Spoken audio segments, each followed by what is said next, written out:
The Monkey's Paw by W. Jacobs. Chapter 1.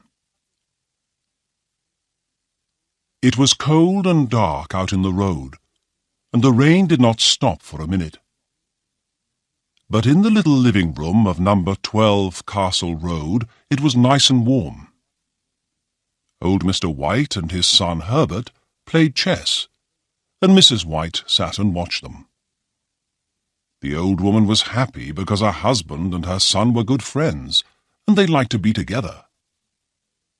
"Herbert's a good son," she thought.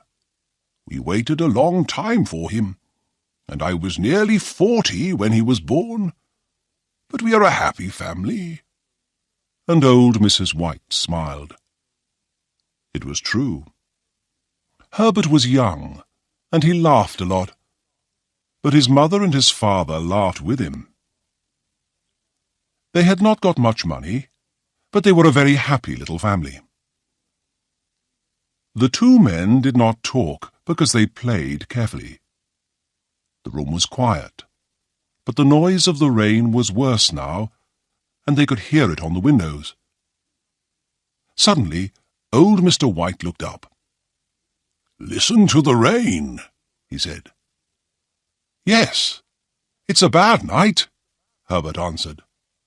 "It's not a good night to be out. But is your friend Tom Morris coming tonight?" "Yes, that's right. He's coming at about 7 o'clock, the old man said. "But perhaps this rain—" Mr. White did not finish, because just then the young man heard a noise. "Listen," Herbert said. "There's someone at the door now." "I didn't hear a noise," his father answered. But he got up from his chair and went to open the front door. Mrs. White got up too, and began to put things away. Mr. White said, Come in, Tom. It's wonderful to see you again. What a bad night. Give me your coat, and then come into the living room. It's nice and warm in there." The front door was open, and in the living room Mrs. White and Herbert felt the cold. Then Mr. White came back into the living room with a big, red-faced man. "This is Tom Morris," Mr. White told his wife and son. "We were friends when we were young. We worked together before Tom went to India. Tom, this is my wife, and this is our son, Herbert." "Pleased to meet you," Tom Morris said. "Pleased to meet you, Mr. Morris," Mrs. White answered. "Please come and sit down." "Yes, come on, Tom," Mr. White said.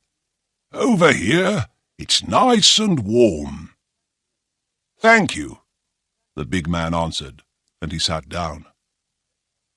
"Let's have some whiskey," old Mr. White said.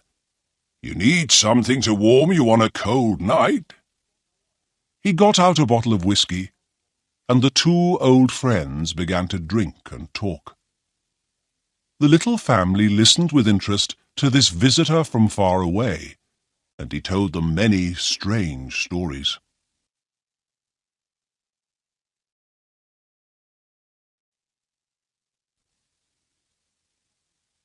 Chapter 2.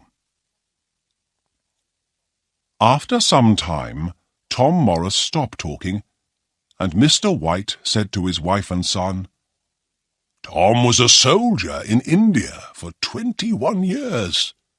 India is a wonderful country." "Yes," Herbert said. "I'd like to go there." "Oh, Herbert!" his mother cried. She was afraid because she did not want to lose her son.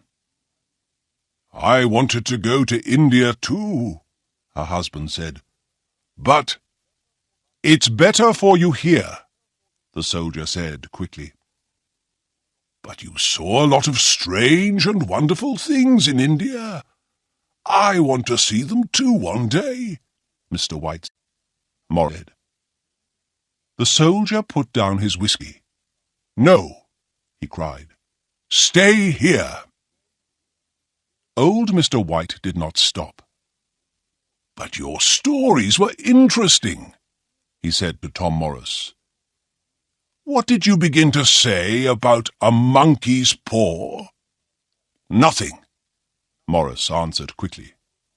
"Well, nothing important." "A monkey's paw?" Mrs. White said.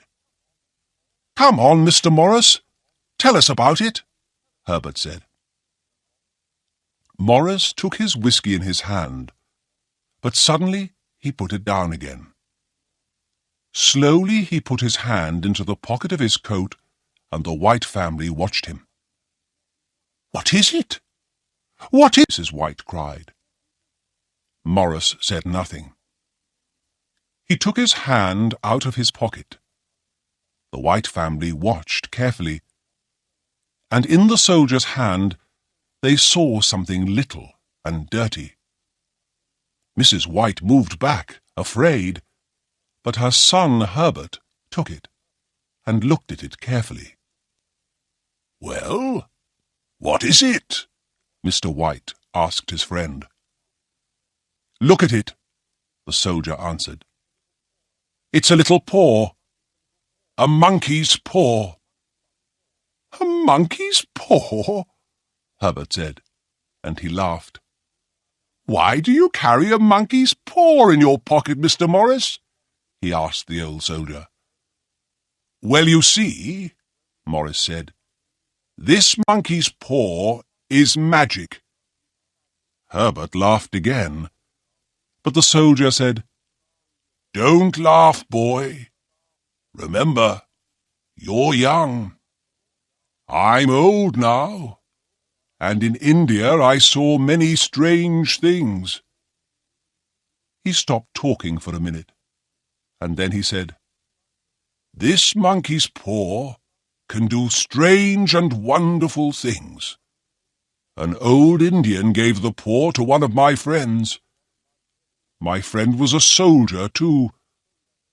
This paw is magic because it can give 3 wishes to 3 people." "Wonderful," Herbert said. "But these 3 wishes don't bring happiness," the soldier said. "The old Indian wanted to teach us something. It's never good to want to change things." "Well, did your friend have 3 wishes?" Herbert asked the old soldier. "Yes," Morris answered quietly. "And his 3rd and last wish was to die." Mr. and Mrs. White listened to the story, and they felt afraid. But Herbert asked, "And did he die?" "Yes, he did," Morris said. "He had no family, so his things came to me when he died. The monkey's paw was with his things, but he told me about it before he died." Tom Morris finished quietly. "What were his first 2 wishes, then?" Herbert asked. "What did he ask for?" "I don't know. He didn't want to tell me," the soldier answered. For a minute or two everybody was quiet. But then Herbert said, "And you, Mr. Morris? Did you have 3 wishes?" "Yes, I did," Morris answered. "I was young. I wanted many things. A fast car. Money." Morris stopped for a minute, and then he said with difficulty, "My wife and my young son died in an accident in the car. Without them, I didn't want the money, so in the end I wished to lose it. But it was too late. My wife and my child were dead." The room was very quiet. The White family looked at the unhappy face of the old soldier. Then Mr. White said, "Why do you want the paw now? You don't need it. You can give it to someone." "How can I give it to someone?" the soldier said. "The monkey's paw brings unhappiness with it." "Well, give it to me," Mr. White said. "Perhaps this time it—" "No," Tom Morris cried. "You're my friend. I can't give it to you." Then after a minute he said, "I can't give it to you, but of course you can take it from me. But remember, this monkey's paw brings unhappiness." Old Mr. White did not listen, and he did not think. Quickly he put out his hand, and he took the paw. Tom Morris looked unhappy, but Mr. White did not want to wait. "What do I do now?" he asked his friend. "Yes, come on, father," Herbert said. "Make a wish," and he laughed. The soldier said nothing, and Mr. White asked him again, "What do I do now?" At first the old soldier did not answer, but in the end he said quietly, "Okay, but remember, be careful. Think before you make your wish." "Yes, yes," Mr. White said. "Take the paw in your right hand, and then make your wish." "But—" Tom Morris began. "Yes, we know," Herbert said. "Be careful." Just then, old Mrs. White stood up, and she began to get the dinner. Her husband looked at her. Then he smiled and said to her, "Come on, help me. What can I wish for? We need money, of course."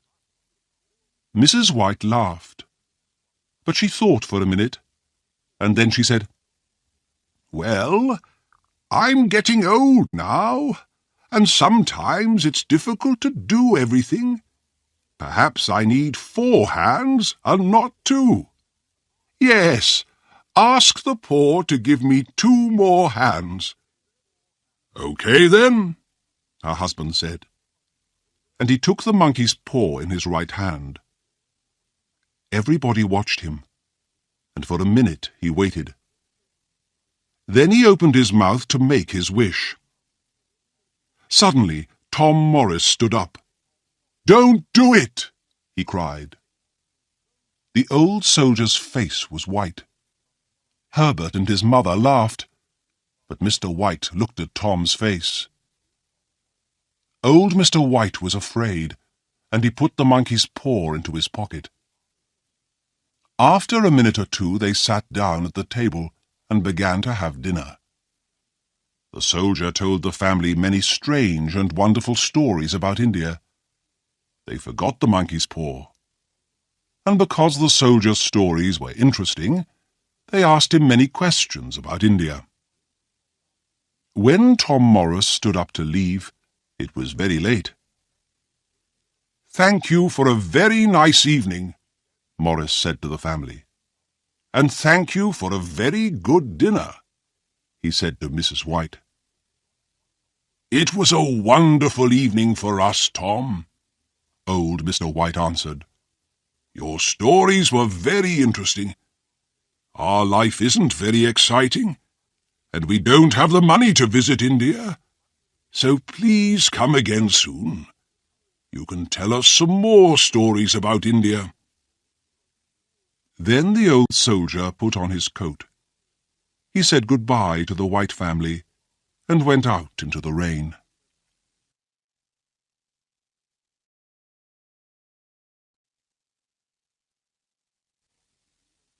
Chapter 3. It was nearly midnight. In their warm living room, the 2 old people and their son sat and talked about the soldiers' stories. "India is a wonderful country," Mr. White said. What exciting stories! It was a good evening." Mrs. White stood up to take some things into the kitchen, but she stopped and listened to Herbert and his father. "Yes," Herbert said, "Morris told some interesting stories, but of course some of them weren't true." "Oh, Herbert," Mrs. White said. "Well, Mother, that story about the monkey's paw wasn't true. A dirty little monkey's paw isn't magic, but it was a good story." And Herbert smiled. "Well, I think you're right, Herbert," his mother said. "I don't know," Mr. White said quietly. "Perhaps the story was true. Strange things can happen sometimes." Mrs. White looked at her husband. "Did you give some money to Tom Morris for that paw?"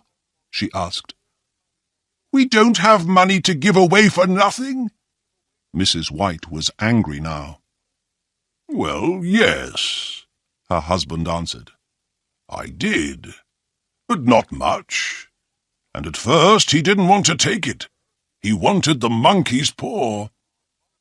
"Well, he can't have it," Herbert laughed. "It's our paw now, and we're going to be rich and happy.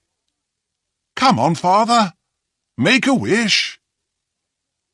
Old Mr. White took the paw from his pocket. "Okay, Herbert, but what am I going to ask for? I have everything. You, your mother. What do I need?" "Money, of course," Herbert answered quickly. "We need money. You're always thinking about money. That's because we haven't got very much of it. With money, you can pay for this house. It can be your house. Go on, Father. Wish for £30,000. Herbert stopped talking, and his old father thought for a minute. The room was quiet, and they could hear the rain on the windows. Then Mr. White took the monkey's paw in his right hand. He was afraid, but he looked at his wife, and she smiled at him. "Go on," she said. Slowly and carefully, Mr. White said, "I wish for £30,000. Suddenly, he gave a cry, and Mrs. White and Herbert ran to him. "What's the matter, Father?" Herbert asked. "It moved," Mr. White cried. "The monkey's paw! It moved!" They looked at the paw. It was now on the floor and not in the old man's hand. The family watched it, and they waited, but it did not move again. So the little family sat down again, and they waited. Nothing happened. The noise of the rain on the windows was worse now, and their little living room did not feel nice and warm. Mrs. White said, "It's cold. Let's go to bed." Mr. White did not answer, and in the end Herbert said, "Well, there's no money, Father. Your friend's story wasn't true." But Mr. White did not answer. He sat quietly and said nothing. After some time, Mrs. White said to her husband, "Are you okay?" "Yes, yes," the old man answered. "But for a minute or two I was afraid." "Well, we needed that money," Mrs. White said, "but we aren't going to get it. I'm tired. I'm going to bed." After Mrs. White went to bed, the two men sat and smoked for some time. Then Herbert said, "Well, Father, I'm going to bed too. Perhaps the money is in a bag under your bed. Good night, Father." And Herbert laughed and went out of the room. Old Mr. White sat in the cold living room for a long time. The candle died, and it was dark. Suddenly, the old man saw a face at the window. Quickly, he looked again, but there was nothing there. He felt afraid. Slowly, he stood up and left the cold, dark room.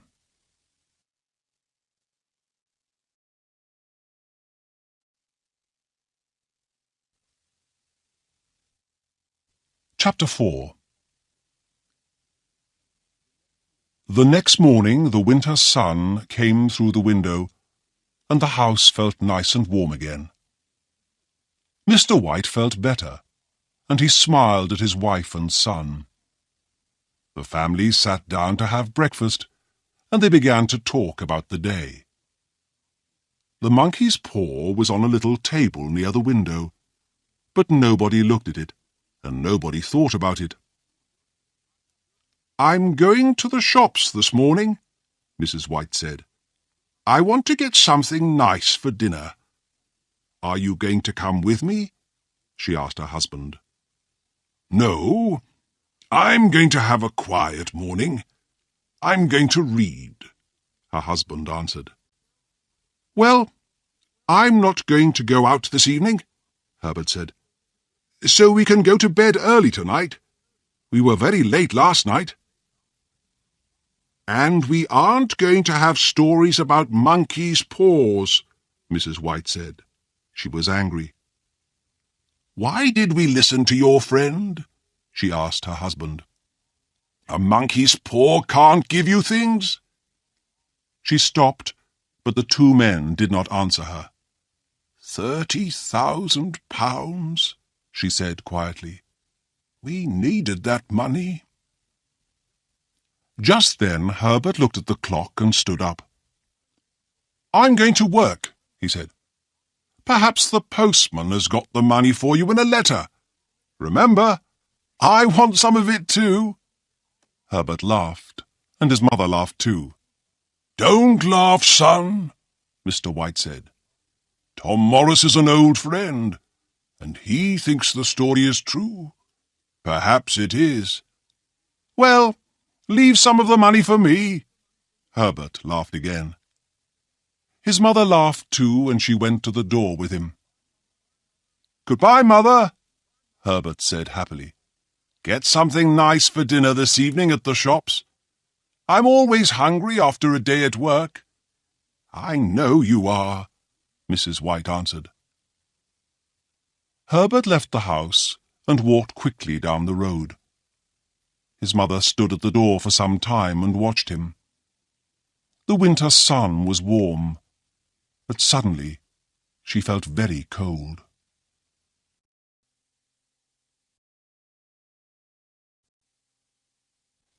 Chapter 5.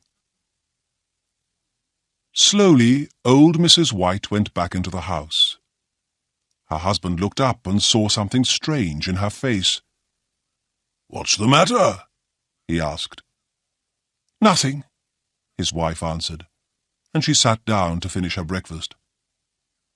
She began to think about Tom Morris again, and suddenly she said to her husband, "Your friend drank a lot of whiskey last night.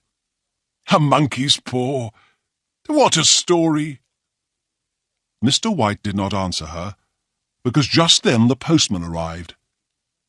He brought 2 letters for them, but there was no money in them.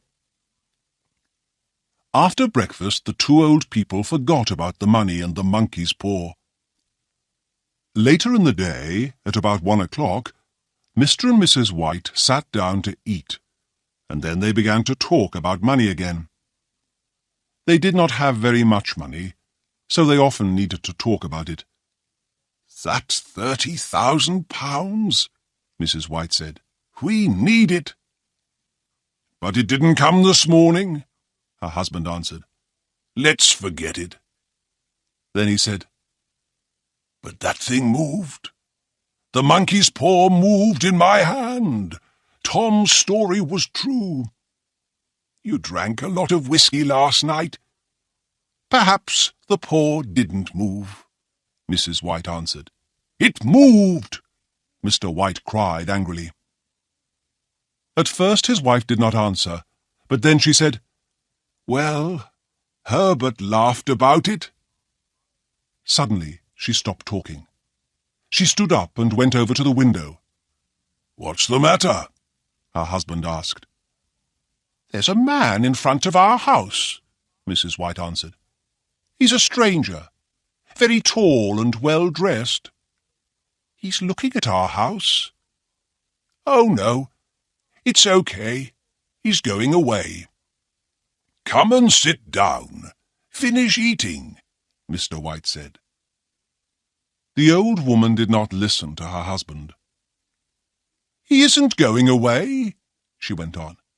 "He's coming back. I don't know him. He's a stranger. Yes, he's very well dressed."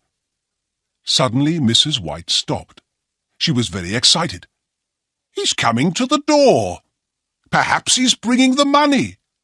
And she ran out of the room to open the front door. The tall, well-dressed stranger stood there. For a minute he said nothing, but then he began, "Good afternoon. I'm looking for Mr. and Mrs. White." "Well, I'm Mrs. White," the old woman answered. "What can I do for you?" At first the stranger did not answer, but then he said, "Mrs. White, I'm from Moore and Meggins. Can I come in and talk to you?" Moore and Meggins had a big factory, and Herbert White worked there on the machinery. "Yes, of course," Mrs. White answered. "Please come in." The well-dressed stranger came into the little living room, and Mr. White stood up. "Are you Mr. White?" the stranger began. Then he went on, "I'm from Moore and Meggins." Mrs. White looked at the stranger, and she thought, "Perhaps he has the money. But why Moore and Meggins?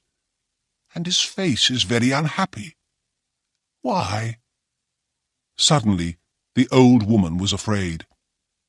"Please sit down," Mr. White began. But now his wife could not wait. "What's the matter?" she cried. "Is Herbert—" She could not finish the question. The stranger did not look at their faces, and Mr. White began to be afraid too. "Please tell us," he said. "I'm very sorry," the man from Moore and Meggins began. He stopped for a minute, and then he began again. "I'm very sorry, but this morning there was an accident at the factory." "What's the matter? Is Herbert okay?" Mrs. White cried again. "Well," the man began slowly. "Is he in hospital?" the old woman asked, very afraid now. "Yes, but—" The stranger looked at Mrs. White's face and stopped. "Is he dead? Is Herbert dead?" Mr. White asked quietly. "Dead?" Mrs. White cried. "Oh, no! Please! Not dead! Not Herbert! Not our son!" Suddenly the old woman stopped because she saw the stranger's face. Then the two old people knew. Their son was dead. Old Mrs. White began to cry quietly, and Mr. White put his arm round her. Some time later the man from Moore and Meggins said, "It was the machinery. An accident. Herbert called help. The men heard him and ran to him quickly, but they could do nothing. The next minute he was in the machinery. I'm very, very sorry," he finished. For a minute or two the room was quiet. At last Mrs. White said, "Our son, dead. We're never going to see him again. What are we going to do without him?" Her husband said, "He was our son. We loved him."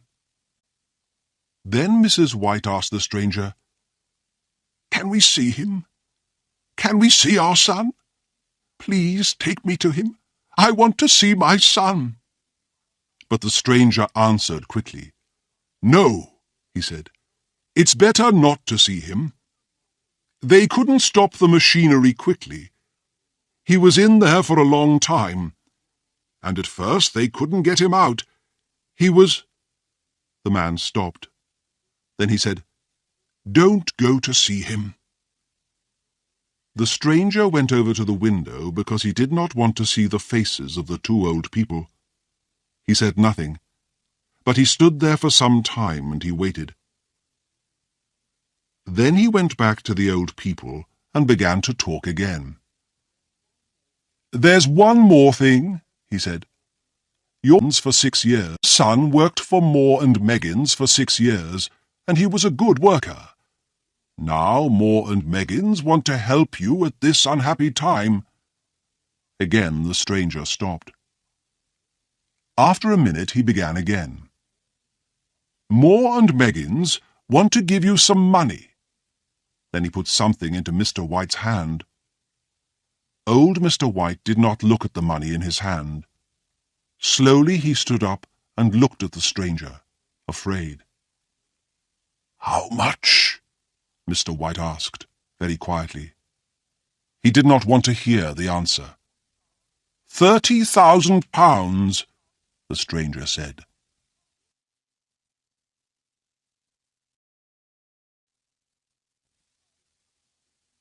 Chapter 6. 3 days later, in the big new cemetery 2 miles from their house, the two old people said goodbye to their dead son. Then they went back to their dark old house. They did not want to live without Herbert, but they waited for something good to happen, something to help them. The days went by very slowly. Sometimes they did not talk, because there was nothing to say without Herbert, and so the days felt very long. Then one night, about a week later, Mrs. White got out of bed because she could not sleep. She sat by the window and she watched and waited for her son. He did not come and she began to cry quietly. In the dark her husband heard her and he called, "Come back to bed. It's cold out there." "It's colder for my son," his wife answered. "He's out there in the cold cemetery." Mrs. White did not go back to bed, but Mr. White was old and tired, and the bed was warm. So in the end he went to sleep again. Suddenly he heard a cry from his wife. "The paw!" she cried. "The monkey's paw!" She came back to the bed and stood there. "What is it? What's the matter?" Mr. White cried. He sat up in bed. "What's the matter?" he thought. "Why is she excited? What's she talking about?" He looked at his wife. Her face was very white in the dark. "I want it," she said quietly, "and you've got it. Give it to me, please." "What?" Mr. White asked. "The monkey's paw," Mrs. White said. "Where is it?" "It's downstairs," Mr. White answered. "Why?" Mrs. White began to laugh and cry. "We can have 2 more wishes," she cried. "We had 1, but there are 2 more." "Oh, no, not again! Think, woman!" Mr. White cried. But Mrs. White did not listen. "Quickly," she said, "go and get the paw. We're going to wish for our boy to come back to us." "No!" Mr. White cried. "You're mad." Get it quickly," Mrs. White cried again. Mr. White said again, "Think, woman, think. Our boy was in the machinery for a long time. They didn't want to show him to us. Think. Do you want to see his body?" "Yes, he's my son. I'm not afraid of him," she answered. "You don't understand," Mr. White said sadly. but he went downstairs to look for the monkey's paw. In the living room it was dark, and Mr. White did not have a candle. Slowly he went across the room, and he put out his hand for the monkey's paw. He touched it, and quickly took his hand away again. "No," he thought, "I can't. I don't want to see Herbert. His face, after he was in the machinery, no afraid of my own." Then he thought about his wife, and he put out his hand and took the paw. In the bedroom his wife waited. She saw the paw in Mr. White's hand and cried, "Quick, make the wish." "I can't," Mr. White answered. "Remember, he died in the machinery. Make the wish. I'm not afraid of my own son," Mrs. White cried again. Mr. White looked sadly at his wife, but he took the paw in his right hand and said slowly, "I wish for my son, Herbert, to come back to us." Then he sat down in the nearest chair. But Mrs. White went over to the window and looked out into the road. She stayed there for a long time, move. Nothing happened. The monkey's paw could not do it. "Thank God," Mr. White said, and he went back to bed. Soon Mrs. White went to bed too.